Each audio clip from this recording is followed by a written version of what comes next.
देखो अभी कितना टाइम लग रहा है मुझे खाली इनको एडजस्ट करने में। इसी काम से बचने के लिए इन सबको करो डिलीट, एक को रहने दो। ये था मैनुअली काम। अब मुझे क्या करना है, सर्कल को सिलेक्ट करना है और ऑब्जेक्ट्स के ऊपर जाना है, फिर रिपीट, जो कि यहाँ नहीं है, आप लोग के पीसी में होगा। देखो यहाँ पर होगा शेप वगैरह के नीचे।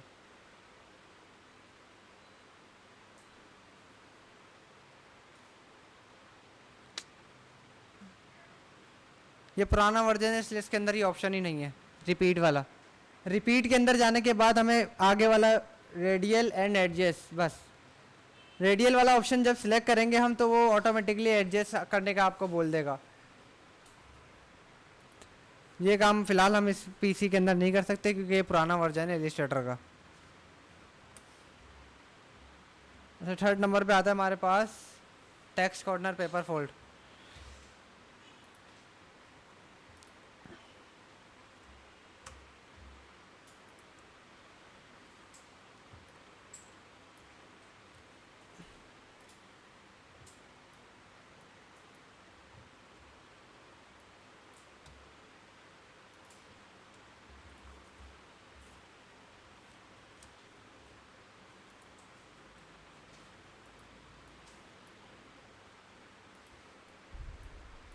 मैंने एक टेक्स्ट लिखा, उसके बाद मुझे क्या करना है, इसको क्रिएट टेक्स्ट ऑब्जेक्ट। ऑब्जेक्ट पे जाने के बाद इसको करना है सबसे पहले तो एक्सपेंड। कहाँ गया, ये रहा एक्सपेंड। एक्सपेंड कर दिया, ये बन गया शेप। टेक्स्ट से क्या बन गया, शेप। अब मुझे क्या करना है, नाइफ टूल जाना है। नाइफ टूल पे इसको tool cut text, knife tool कहाँ गया, ये रहा। नाइफ टूल पे जाने के बाद मुझे इसको इस वाले पॉइंट से लेके इस वाले पॉइंट तक कट करना है। कहाँ से कहाँ तक, इस वाले पॉइंट से इस वाले पॉइंट तक। एक मिनट,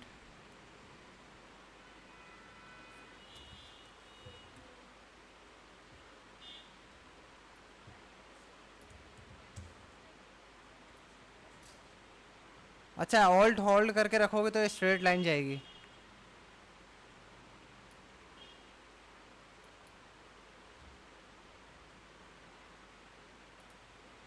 कंट्रोल, अच्छा राइट क्लिक करोगे अनग्रुप,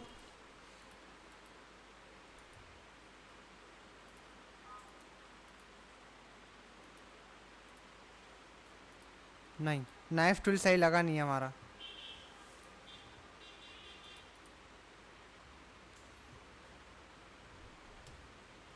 फिर नाइफ टूल लिया, इस पॉइंट के ऊपर से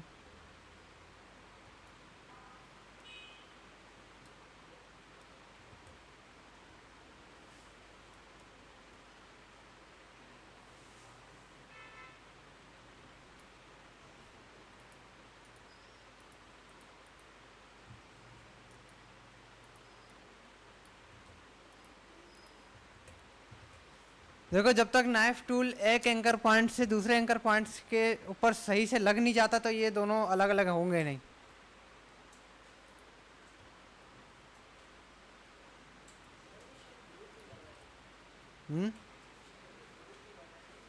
अनग्रुप करा था मैंने।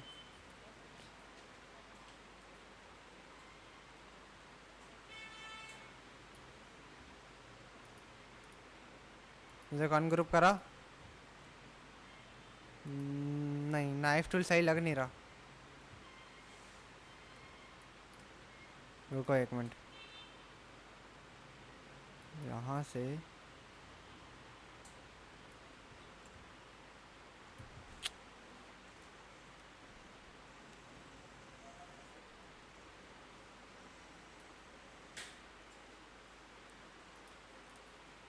Ungroup,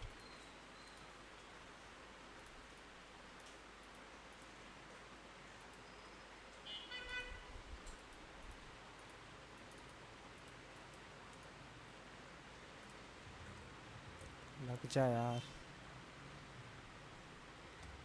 knife tool.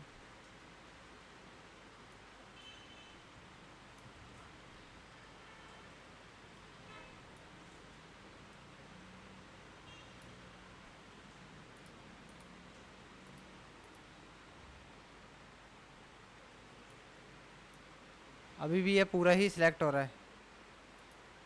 हम क्या गलती कर रहे हैं हम? हम्म। यहीं से फोल्ड करना है मार्कस को, और कहीं से होगा नहीं।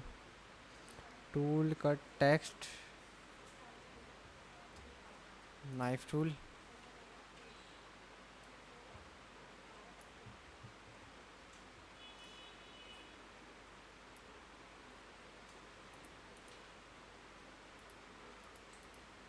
हो गया।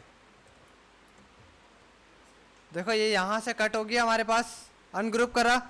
अब देखो इसको सिलेक्ट कर रहा हूँ तो खाली इतना ही पार्ट सिलेक्ट हो रहा है। ये पहले पूरा हमारे पास शेप सिलेक्ट हो रहा था। उसके बाद हमें जाना है ग्रेडियंट्स के ऊपर। ये ग्रेडियंट,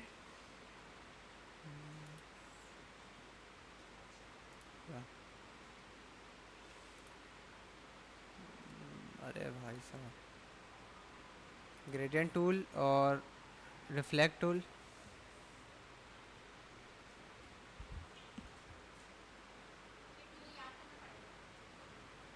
मैं भी भूल गया हूँ रिफ्लेक्ट टूल होता कहाँ है। ये रहा, रोटेट रिफ्लेक्ट। रोटेट टूल के अंदर होता है रिफ्लेक्ट टूल।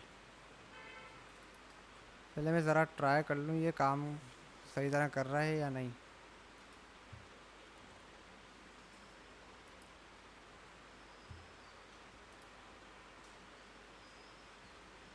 इफेक्ट्स,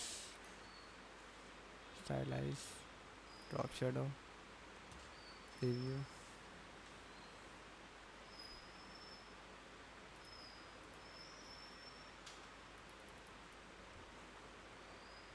अच्छा ये सेटिंग्स अपने हिसाब से सही कर लेना इसकी, ड्रॉप शेडो वाली। ज़रूरी नहीं है कि ये सेटिंग आप एक जैसी रखो।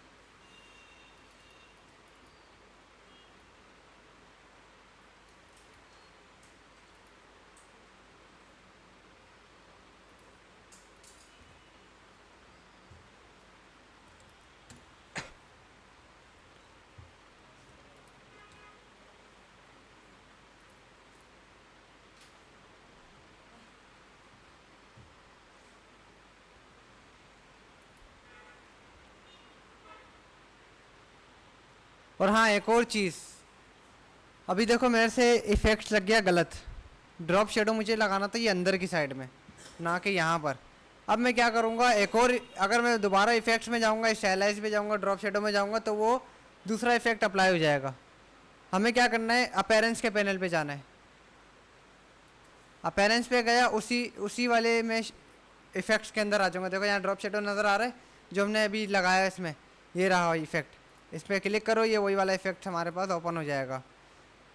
इसको मुझे अंदर की तरफ करना है तो फिर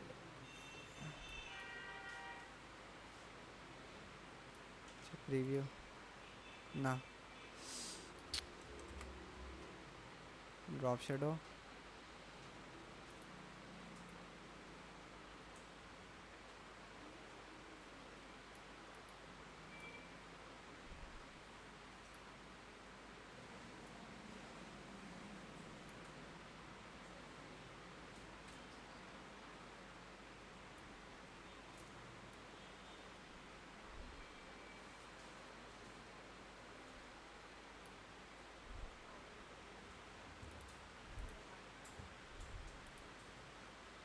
शेडो आ गया अंदर की तरफ। स्क्रीन में कैसा नज़र आ रहा, मुझे तो ख़राब नज़र आ रही है स्क्रीन थोड़ी। अंदर की तरफ शेडो नज़र आ रहा है। हाँ, डबल यहाँ पर भी है। यहाँ तो ज़ीरो है। सेटिंग्स एडजस्ट हो जाएगी यहाँ से, वो आप लोग के हिसाब से कि कौन सा टेक्स्ट लिख रहे हो, किस तरीके से ड्रॉप शेडो लगा रहे हो। हाँ। अच्छा इसको दोबारा बनाना सीखते हैं।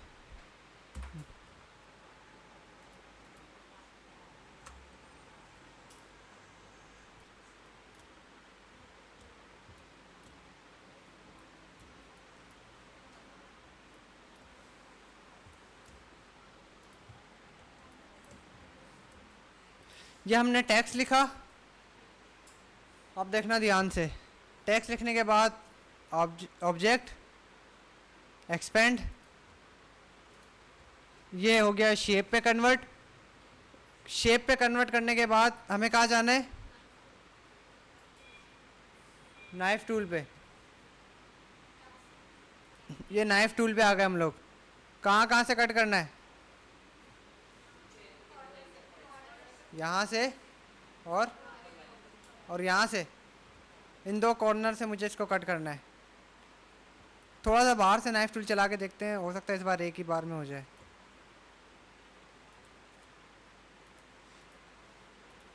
नाइफ टूल को थोड़ा बाहर से अप्लाई करना, हो जाएगा एक ही बारी पे। देखो नाइफ टूल लिया, शेप सिलेक्ट नहीं है। ये जो एंकर पॉइंट नज़र आ रहा है ना आपको, ये वाला, इसके थोड़ा सा बाहर से चलाना है। देखो सिलेक्शन नज़र आ रही है मेरी, ऑल्ट होल्ड करना पहले, उसके बाद नाइफ टूल को अप्लाई करना, लेकिन होना इन दोनों एंकर पॉइंट्स के ऊपर चाहिए। लाइट क्लिक अनग्रुप,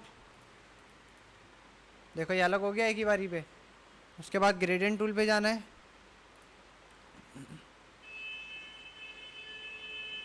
अच्छा यहाँ से ग्रेडियंट,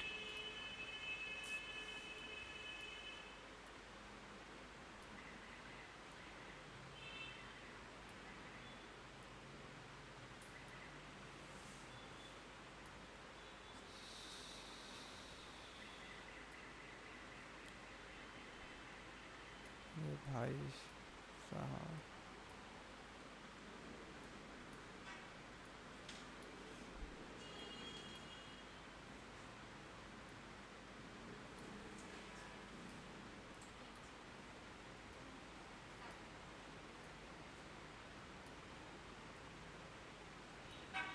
देखो मैंने ग्रेडियंट टूल को अप्लाई करा। उसके बाद मैं कहाँ जाऊँगा, कौन सा टूल लेना है हमारे को, रिफ्लेक्शन टूल। रिफ्लेक्शन टूल कहाँ मिलेगा हमारे को, 1 2 3 4 5 6 7वें नंबर पे, फर्स्ट रो के 7 नंबर पे रिफ्लेक्शन टूल। अब रिफ्लेक्शन टूल को कैसे अप्लाई करना है, जहाँ जहाँ से मैंने नाइफ टूल अप्लाई करा था उन्हीं दो पॉइंट्स के ऊपर रिफ्लेक्शन टूल को भी अप्लाई करना है। देखो एक क्लिक यहाँ लगाना है मुझे, दूसरा क्लिक यहाँ लगाना है, ये अप्लाई हो जाएगा। अब ये लेयर्स के बैक साइड पर है तो इसको फ्रंट पे ले आओ, यहाँ तक का काम हो गया। उसके बाद क्या करना है, इसी लेयर को सिलेक्ट करके effects, stylise, drop shadow, drop shadow की सेटिंग्स को हमें अपने हिसाब से सेट करना है। प्रीव्यू देख लो इसका पहले, देन ओके।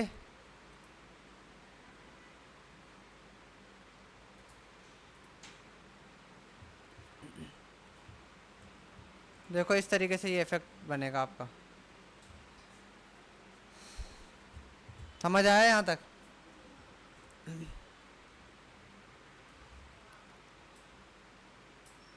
क्या समझ आया, बुलाऊं यहाँ पर?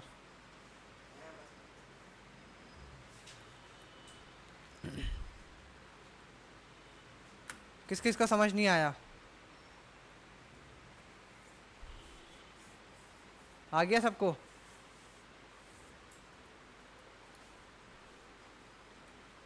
फर्स्ट वाला सर्कल बनाया था हमने, वो आ गया। सेकंड नंबर पे हमने राउंड डॉट्स को बनाना था, वो इस कंप्यूटर पे हो नहीं रहा काम, तो आप लोग ट्राई करना यही वाली सेटिंग्स के साथ, आराम से हो जाएगा। 6 नंबर पे जो था हमारे पास पेपर इफेक्ट टूल, ये आ गया सही तरह। कर दूं डिलीट?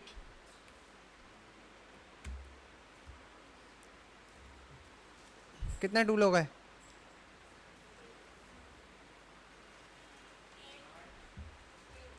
8 हो गए, टेक्स्ट कट वगैरह को मिला के सबको।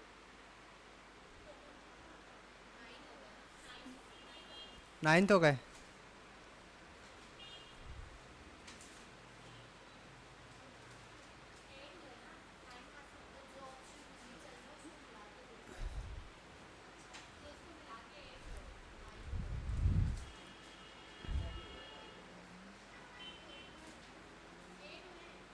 8 हो गए।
लिख लिया।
फर्स्ट वाला बताओ मुझे क्या है, 9th नंबर वाला।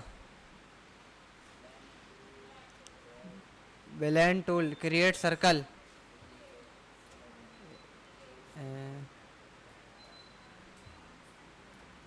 क्रिएट सर्कल, एक सर्कल और यहाँ पर दूसरा सर्कल,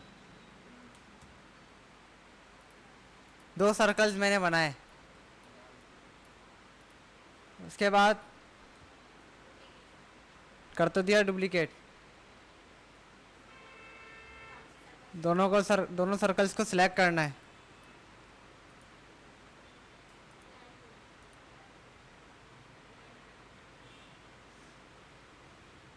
ब्लेंड टूल का ऑप्शन कहाँ गया? दोनों सर्कल को सिलेक्ट करा, अच्छा यहाँ से आता है। देखो दोनों सर्कल को सिलेक्ट करने के बाद हमें जाना है ऑब्जेक्ट के ऊपर। ब्लेंड टूल यहाँ पर भी होता है, ये रहा देखो ब्लेंड टूल नज़र आ रहा है लिखा हुआ। ब्लेंड टूल में गए, यहाँ से राइट क्लिक, सॉरी, इसको यहाँ से लेके हमें यहाँ तक का एक वो बनाना है, क्या बोलते हैं, एक लाइंस। देखो सबसे पहले स्टार्टिंग से देखो, 2 सर्कल्स बनाए मैंने, एक का कलर लाइट एक का कलर डार्क है, दोनों को एक साथ सिलेक्ट करा। ब्लेंड टूल में गया, यहाँ से भी जा सकते हो और ऑब्जेक्ट्स में जाके ब्लेंड ऑप्शंस को डायरेक्ट ओपन कर सकते हो। देखो वहाँ से भी यही काम हो रहा है और यहाँ से भी यही काम हो रहा है। ब्लेंड टूल पे गया, यहाँ पर मैंने एक पॉइंट बनाया और यहाँ से ड्रैग एंड ड्रॉप करके दूसरे पॉइंट तक ले गया इसको, सही है। उसके बाद इस बीच वाली लाइन के ऊपर क्लिक करना है हमारे को।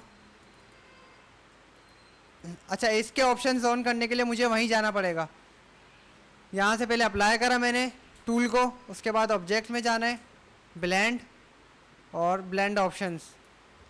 यहाँ जाने के बाद प्रीव्यू ऑन करना है हमारे को।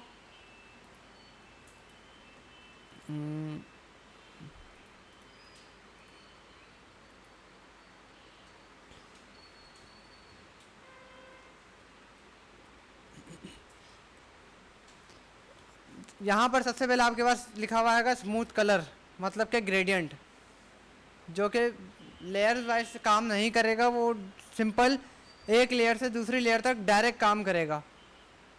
यहीं पर ही दूसरे नंबर पे हमारे पास जो ऑप्शन है, हमें इसको सिलेक्ट करके यहाँ से इसकी वैल्यू अगर आपके पास देखो कि ज़्यादा है, इस तरह सही है, इस तरह ज़्यादा है तो इसकी वैल्यू को कम करो। ये करेगा क्या, अगर आपके पास कोई कलर पैलेट है, मतलब अगर डार्क ग्रीन से लेके लाइट ग्रीन तक के आपके बीच कलर्स के बीच में शेड्स निकालने ना सारे, उस डार्क ग्रीन से लेके लाइट ग्रीन के बीच में जितने शेड्स आ रहे हैं तो आप इस टूल से निकाल सकते हो। इसको देखो कितने शेड्स निकाले हमने, 7, 1 2 3 4 5 6 7। सबसे लास्ट वाला और स्टार्टिंग वाला जो सर्कल बनाया था उसको नहीं गिनना, बीच वाले को गिनो। 7 है पूरे, इसको जितने ज़्यादा करेंगे उतने ज़्यादा हो जाएंगे। ओके करो इसको, देखो ये 10 हो गए। शेड्स नज़र आ रहे हैं, ये देखो यहाँ तक लाइट, उसके बाद यहाँ से डार्क।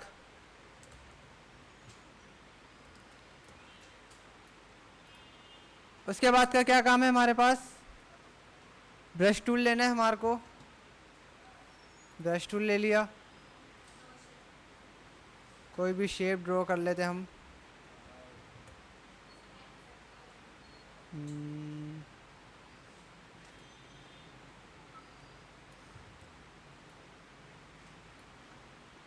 अरे यार,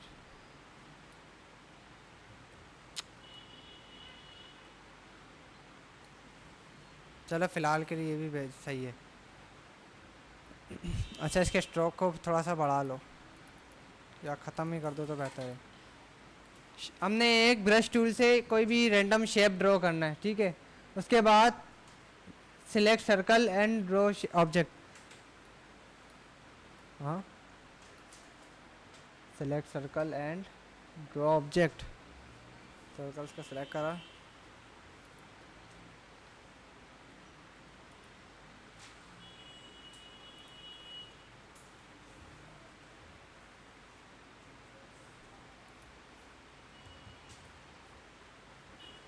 सिलेक्ट सर्कल,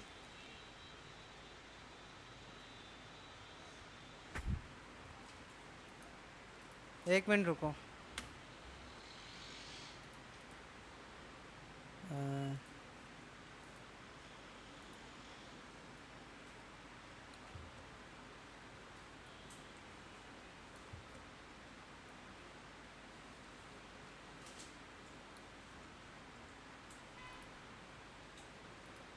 अच्छा, अलग अलग ही होगा ये।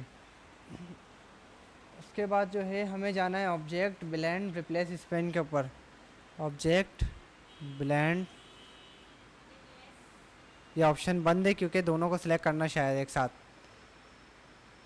हाँ, इस तरीके से काम करेगा ये। फिर ब्लेंड ऑप्शंस की वैल्यू को बढ़ा लो, प्रीव्यू।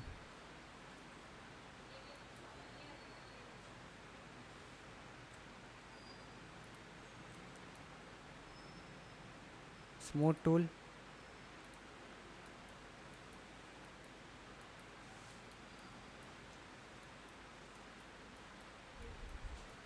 इसको एक दफ़ा दोबारा करेंगे, मैं खाली ट्राई कर रहा था फ़िलहाल।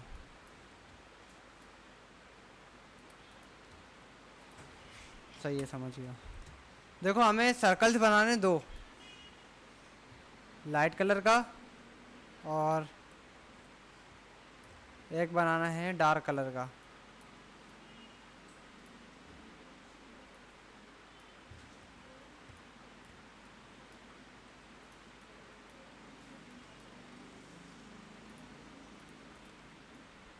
देखो 2 सर्कल्स बनाए हमने। सर्कल्स बनाने के बाद मुझे क्या करना है, यहाँ पर ब्लेंड टूल पे जाना है, ये रहा। ब्लेंड टूल पे जाने के बाद यहाँ से यहाँ तक की मुझे लाइन ड्रॉ करनी है एक इनके बीच में। यहाँ तक कर लिया मैंने, सर्कल्स बनाए।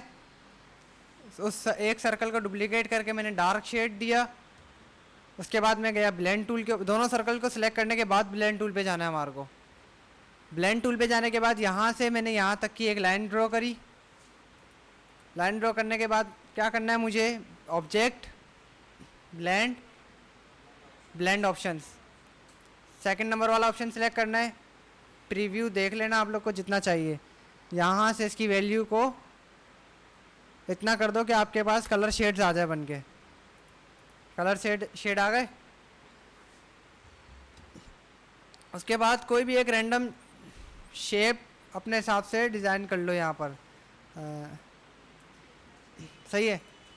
अब मुझे क्या करना है, इन दोनों को एक साथ सिलेक्ट करना है, ऑब्जेक्ट, ब्लेंड और रिप्लेस स्पिन। यहाँ जाने के बाद वापसी ऑब्जेक्ट, फिर ब्लेंड, ब्लेंड ऑप्शंस, इसकी वैल्यू को इंक्रीज कर दो प्रीव्यू के साथ। इसकी वैल्यू को बढ़ा दो दोबारा। देखो आपका ग्रेडियंट में टेक्स्ट रेडी हो जाएगा बोल्ड पर।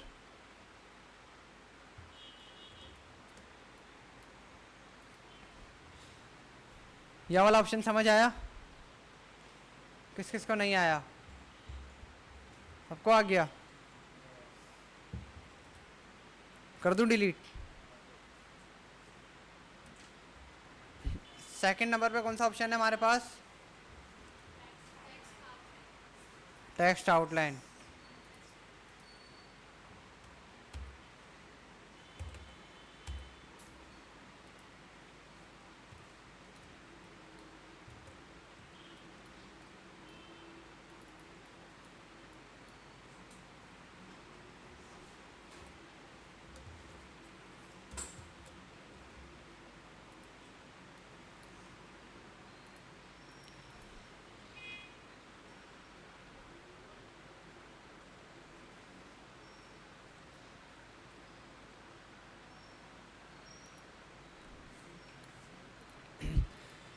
इसके लिए मुझे कहाँ जाना है? टेक्स्ट लिखने के बाद अपीयरेंस पैनल पे, अपीयरेंस पे चला गया मैं, स्ट्रोक वाले सेटिंग्स पे गया। 2 3 4 5 6 7 8 9 10 स्ट्रोक दे दिया मैंने इसको। एफएक्स,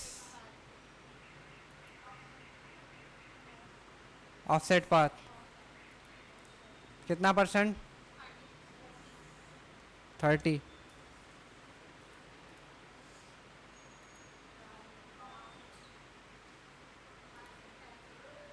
अब कहाँ जाना है मुझे? एफएक्स, अच्छा राउंड उसके साथ ही लिखा था मैंने। पाथ फाइंडर पे जाना है, ऐड हो गया।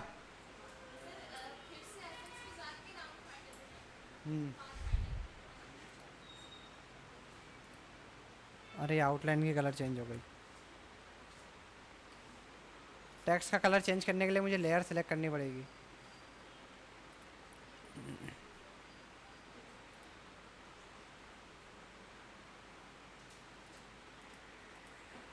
दोबारा लिखूं?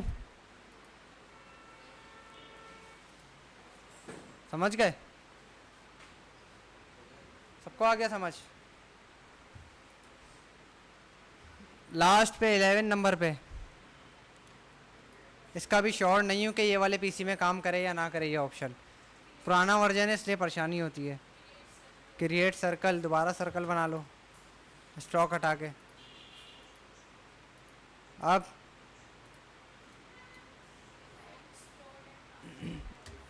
इफेक्ट्स, डिस्टॉर्ट एंड ट्रांसफॉर्म, फिर ट्रांसफॉर्म नहीं, ज़िगज़ैग।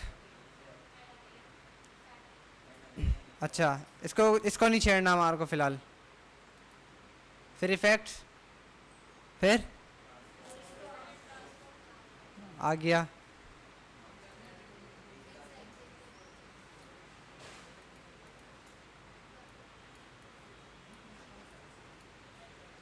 एक मिनट रुको, कैंसिल। इस सेटिंग्स को मेरे ख्याल से सही करना था। प्रीव्यू,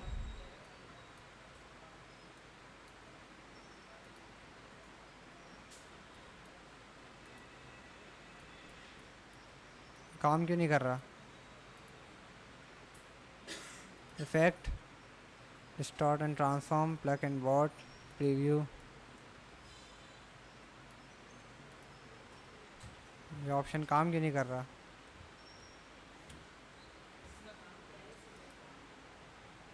हाँ, रुको एक मिनट।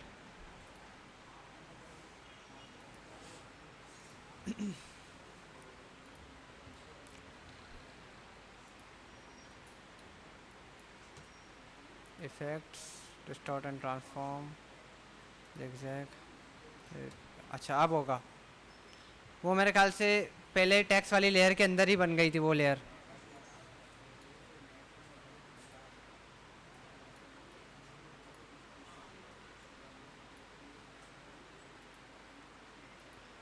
इसको अपने अकॉर्डिंग सही कर सकते हो, वैसे ज़्यादा ज़रूरी नहीं है।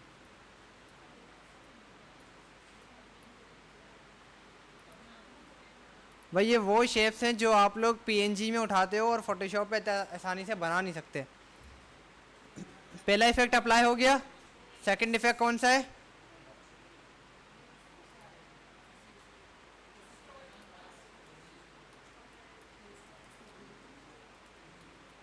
देखो प्लस में अगर लेके जाओगे इसको तो ये इस तरीके से बन जाएगा, माइनस पे लेके जाओगे तो ये इस तरीके से बन जाएगा।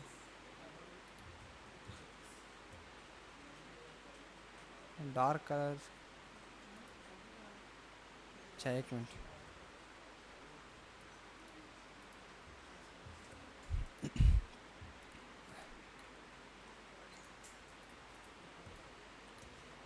Effect, start and transform, exact, preview.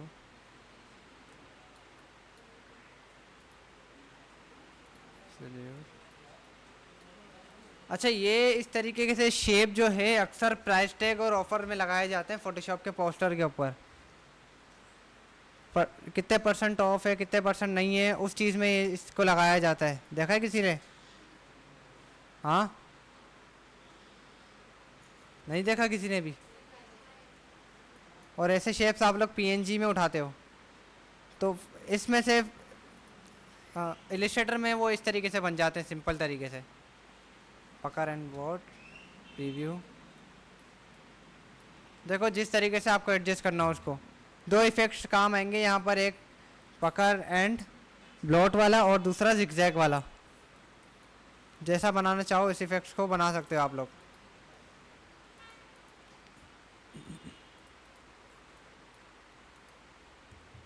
अलग अलग तरीके से बना सकते हो। समझ आया ये दो इफेक्ट्स?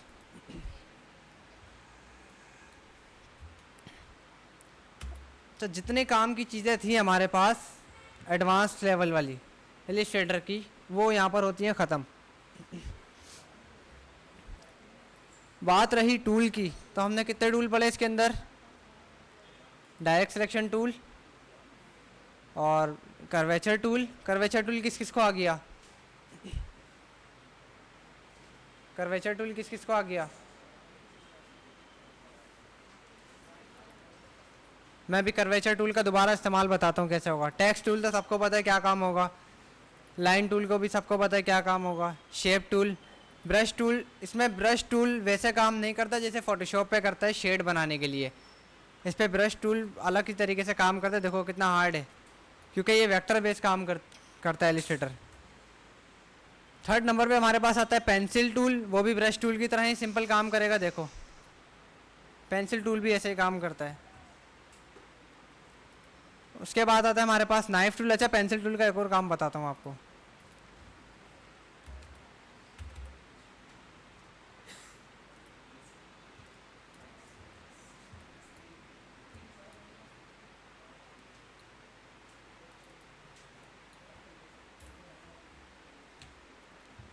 देखो अभी हमारे पास नॉर्मल टेक्स्ट है। मैं जाऊंगा ऑब्जेक्ट के ऊपर, इसको करूंगा एक्सपेंड।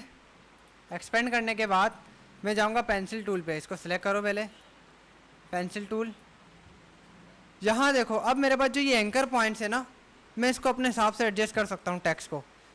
कोका कोला का लोगो देखा है किसी ने? वो इसी तरीके से बनाया गया है अपने अकॉर्डिंग। लाइक यूँ जाके यूँ, थोड़ा सा गड़बड़ हो गई।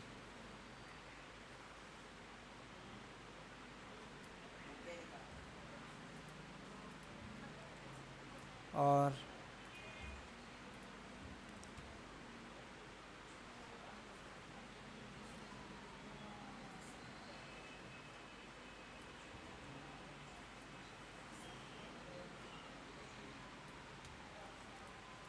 देखो ये टेक्स्ट एडिट हो रहा है हमारे हिसाब से। पेंसिल टूल में जाओ और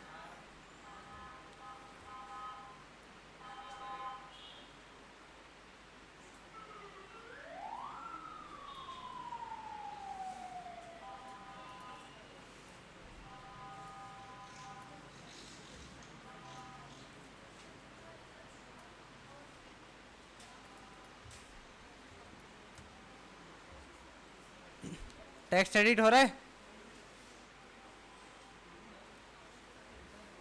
कौन सी बातें कर रहे हो?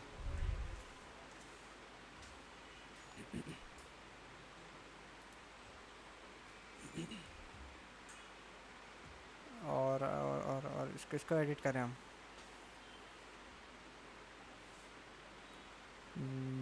अगर मैं इसको भी एडिट करना चाहूँ तो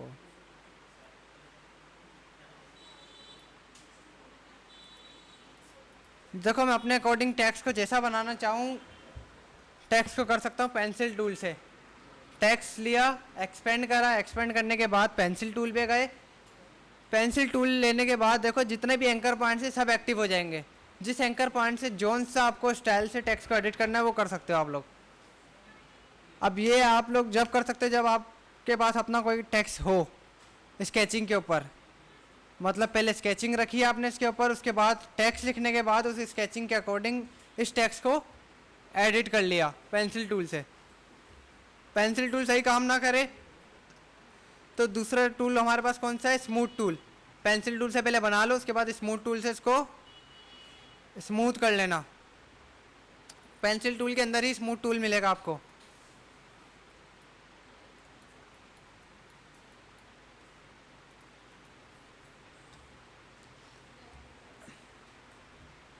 नाइफ टूल हमने पढ़ लिया। सीजर टूल भी अभी मैं बताता हूँ कैसा काम करता है ये। डिलीट, सर्कल,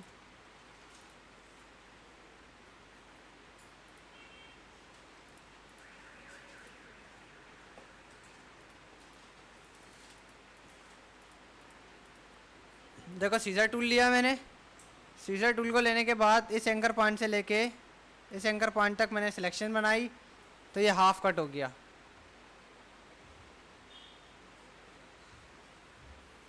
समझ आया क्या काम हुआ है यहाँ पर?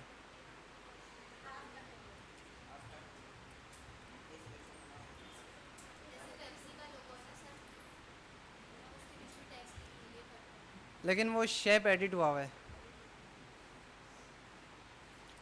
सीजर टूल लिया मैंने इस एंकर पॉइंट से लेके, अगर इस एंकर पॉइंट तक हम कट करें इसको तो कितना पार्ट डिलीट होगा देखते हैं हम। बस इतना सा पार्ट डिलीट होगा इसका। और अगर हम सीजर टूल से सबसे पहले यहाँ से, फिर यहाँ से, फिर यहाँ से, अब देखते हैं कितना पार्ट डिलीट हुआ इसका। अभी भी वही हुआ।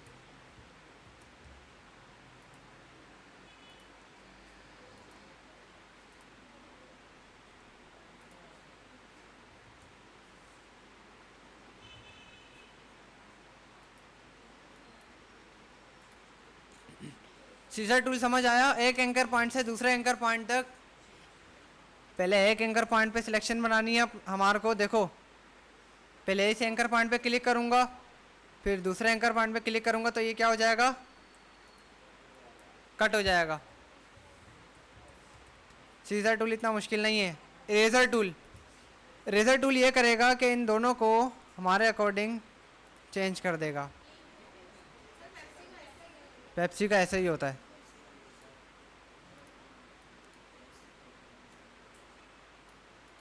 इसके अंदर पेप्सी लिख दो बन जाएगा, कलर चेंज कर दो खाली। इधर कौन सा होता है? ब्लू। इधर कौन सा होता है? रेड। इसका स्ट्रोक हटा दो, इसका भी स्ट्रोक हटा दो। थोड़ा सा आड़ा टेढ़ा बना है लेकिन वैसा ही थोड़ा सा।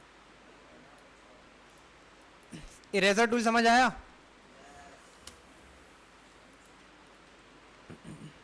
सर्कल बनाया, इरेजर टूल लिया, सर्कल को जैसे अप्लाई करेंगे इरेजर टूल वैसे कट कर देगा उसको। उसके बाद नीचे आता है रिफ्लेक्शन टूल और रोटेट टूल। रोटेट टूल कुछ नहीं करता, वो जैसे हम लोग यहाँ इस एंकर पॉइंट से चीज़ों को रोटेट कर रहे हैं वो उसी तरीके से रोटेट करेगा। रिफ्लेक्शन टूल का क्या काम है? रिफ्लेक्ट कर देगा चीज़ को। देखो कैसे,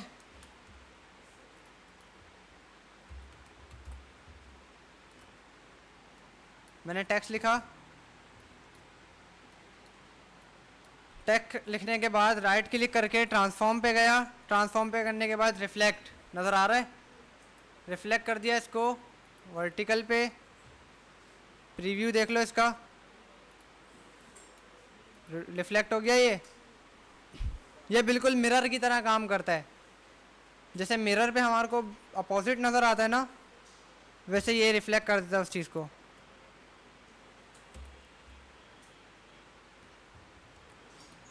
राइट क्लिक, ट्रांसफॉर्म, रिफ्लेक्ट दोबारा।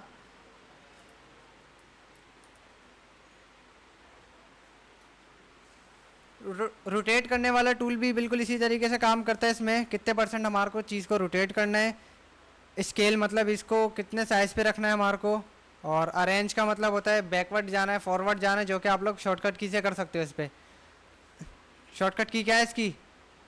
बैकवर्ड फॉरवर्ड की।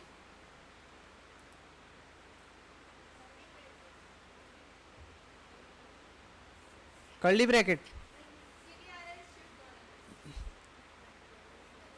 CTRL, control.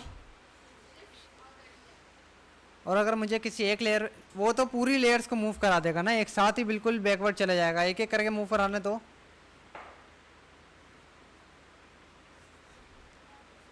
आपने बताया कि लेयर को टॉप फ्लोर से डायरेक्ट ग्राउंड पे कैसे फेंकना है। मैं चाह रहा हूँ कि वो एक एक करके सीढ़ियाँ गिरता हुआ जाए। कंट्रोल और कौन सा वाला? क्लोज वाला? मुझे उसको सीढ़ियों से ऊपर नहीं चढ़ाना।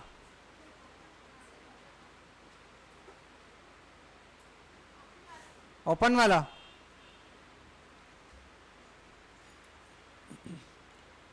रिफ्लेक्शन टूल के बाद हमारे पास आता है स्केल टूल। ये भी चीज़ों को एडजस्ट करने के काम आता है।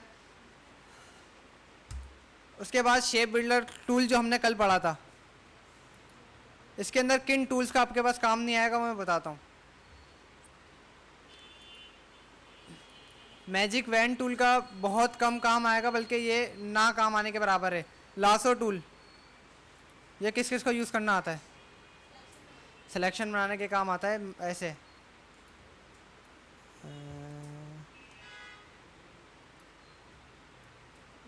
बन क्यों नहीं रही सिलेक्शन?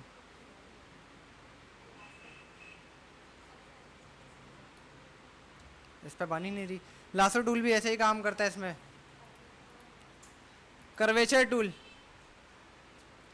कर्वेचर टूल ऐसे काम करेगा, देखो।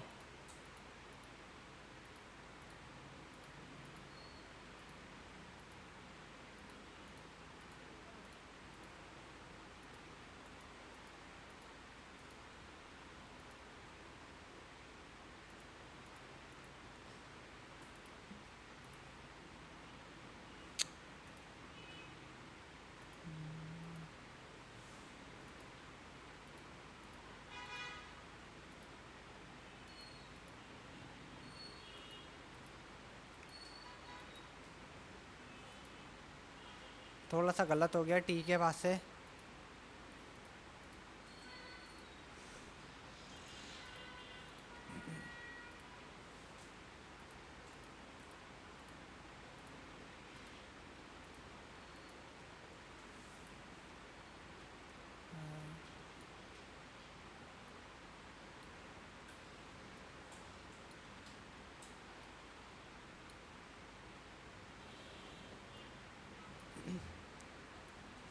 यहाँ पर मैंने कर्वेचर टूल को अप्लाई करा।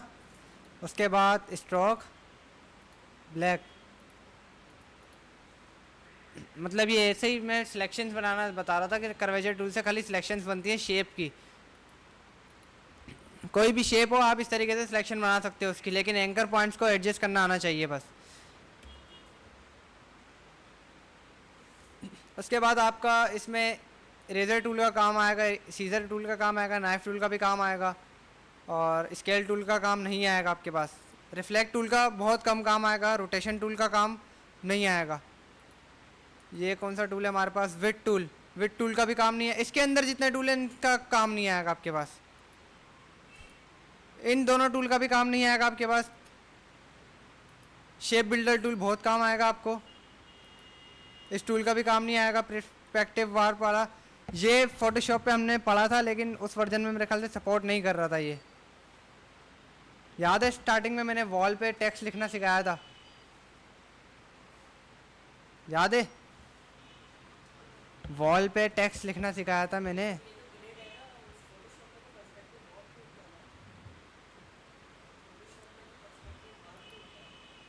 ये देखो ग्रिड टूल है, लेकिन काम वही करता है ये, लेकिन 3D ब्लेंडर पे काम आता है। इसका काम ये है, जैसे हम लोग किसी भी ऑब्जेक्ट को 2D से 3D में कन्वर्ट कर रहे थे ना, यहाँ पर वही काम जो मतलब ब्लेंडर वाले लोग होते हैं ना, ब्लेंडर यूज़ करते हैं, आफ्टर इफेक्ट यूज़ करते हैं, वो यहाँ पर फिर 3D में उसको बैठ के बनाते हैं। ग्रिड इसलिए काम आती है कि कौन सा शेप कितने ग्रिड्स में अलाइनमेंट्स के साथ आ रहा है। ये काम ये टूल ब्लेंडर वालों के लिए होता है। कट क्यों नहीं हो रहा ये?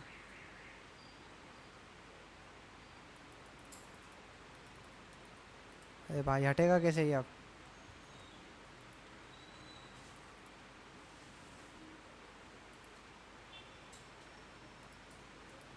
हट गया। ग्रेडियंट टूल ये फिर आ गया।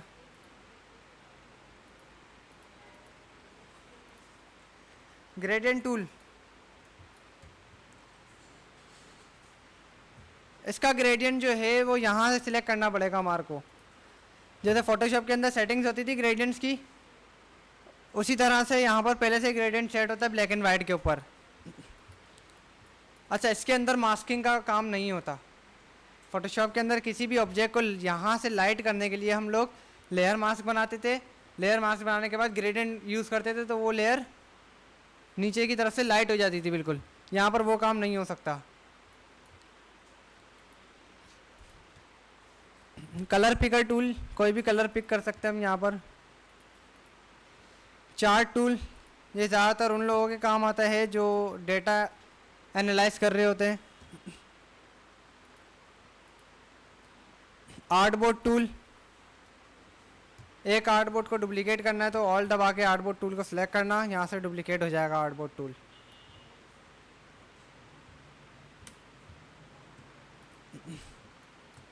कहाँ गया जी?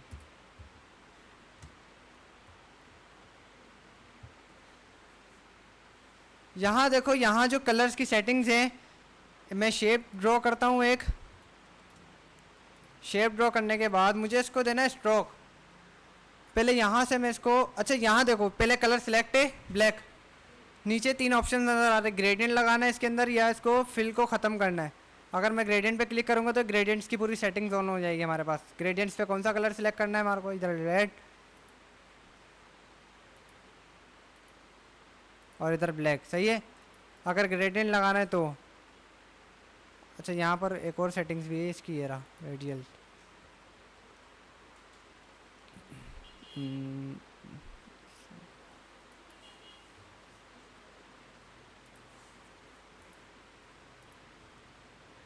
100% located, 100% opacity 100%।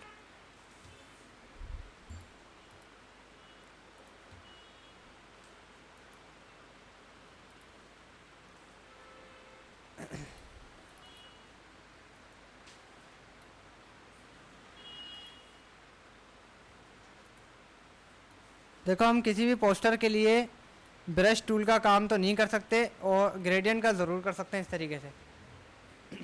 ब्रश टूल यहाँ पर देखो वैसे अप्लाई नहीं होगा जैसे फोटोशॉप पे हम लोग करते थे। सॉलिड बैकग्राउंड लिया, ब्रश टूल को उस बैकग्राउंड के लाइट वेरिएंट से मैच कराया पहले कलर को, फिर बीच में ब्रश टूल अप्लाई कर दिया। यहाँ पर वो काम नहीं होगा, यहाँ पर हम ग्रेडियंट के जरिए ये काम कर सकते हैं। और पोस्टर्स वगैरह डिज़ाइन के लिए फ़ोटोशॉप इस्तेमाल करना, इलस्ट्रेटर का इस्तेमाल मत करना, ये खाली लोगो बनाने के काम आता है। अगर लोगों के पीछे कभी ग्रेडियंट वाला बैकग्राउंड रखना पड़ जाए तो वो इसलिए काम आता है। उसके बाद इस कलर को हाइड करना है या हटाना है बिल्कुल ही, तो यहाँ से थर्ड ऑप्शन सेलेक्ट कर लो। मुझे इसका स्ट्रोक देना है शेप का ना। अब मैं क्या करूँगा, ये जो एरो वाला बटन है जिससे फोटोशॉप पे हम कलर चेंज कर रहे थे, यहाँ पर स्ट्रोक और फिल कलर रिप्लेसमेंट होंगे। इसको मैंने एरो को क्लिक करा, एक मिनट, ये देखो स्ट्रोक आगे आ गया।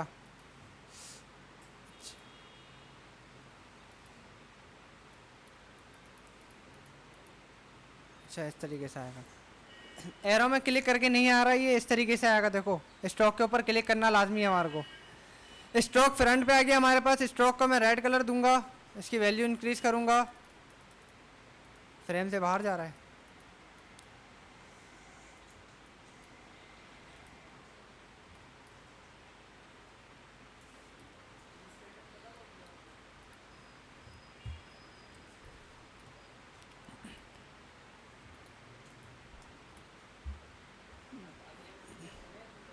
प्रीमियर प्रो से पहले मैं आपको एडिटिंग के कुछ वो बताऊंगा, एंगल्स, कैमरा एंगल्स और रूल्स वगैरह। देखो लोगो बनाने के लिए जितने भी टूल का इस्तेमाल होता है, जितनी भी अपने टेक्निक्स का इस्तेमाल होता है, वो सारी यही तीन जो मैंने आप लोग को लिखवाई हैं और बताई हैं। सबसे पहली चीज़ है आपको शेप बिल्डर टूल अच्छे से इस्तेमाल करना आना चाहिए। दूसरे नंबर पे कर्वेचर टूल, जो कि बहुत अच्छे से आना चाहिए। कर्वेचर और कौन सा शेप बिल्डर टूल, ये दोनों टूल्स आपको बहुत अच्छी तरह आने चाहिए। उसके बाद अगर आपके पास कोई ऐसा टेक्स्ट है जिसको आप लोग स्ट्रोक पे लिखना चाह रहे हो आउटलाइन के साथ, जो अभी मैंने बताया 10 नंबर वाला, ये ऑप्शन काम आएगा। अगर लोगों के नीचे अगर आपको ऐसा टेक्स्ट लिखना है जिसकी आउटलाइन इस तरीके से हो, एक फोटोशॉप पे हमारे पास प्रॉपर आउटलाइन बनकर आती है ना, टेक्स्ट बाय टेक्स्ट, इसके अंदर अगर हमें प्रॉपर आउटलाइन चाहिए उस तरीके से तो ऐसे लिखेंगे। ये तीन टूल आपको लाजमी आने चाहिए लोगो बनाने के लिए। कोई टूल इस्तेमाल आए ना आए, ये तीन टूल लाजमी इस्तेमाल आते हैं। कर्वेचर, शेप बिल्डर और तीसरा कौन सा बताया मैंने, एक दो, टेक्स्ट आउटलाइन वाला तो एक ऑप्शनल है। ये दो टूल तो लाजमी आने चाहिए।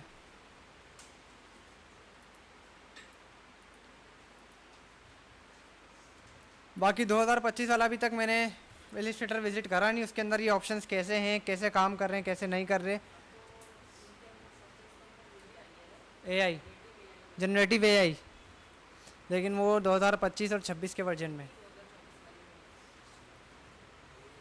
24 में है, काम कर रहे फ्री में, फिर तो अच्छा है। प्रोम डोल लोगो तैयार, प्रॉम्प्ट दो लोगो तैयार।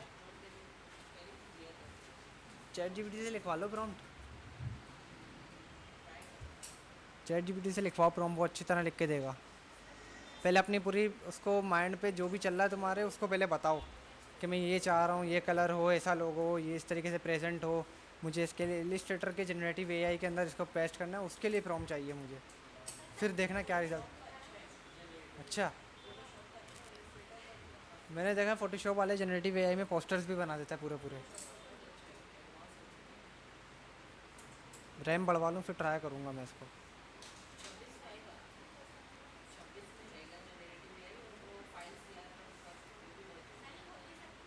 हाँ, लेकिन पेड वाला जितना अच्छा काम करेगा, क्रैक वाला मुझे लग रहा है थोड़ी सी कम काम करेगा।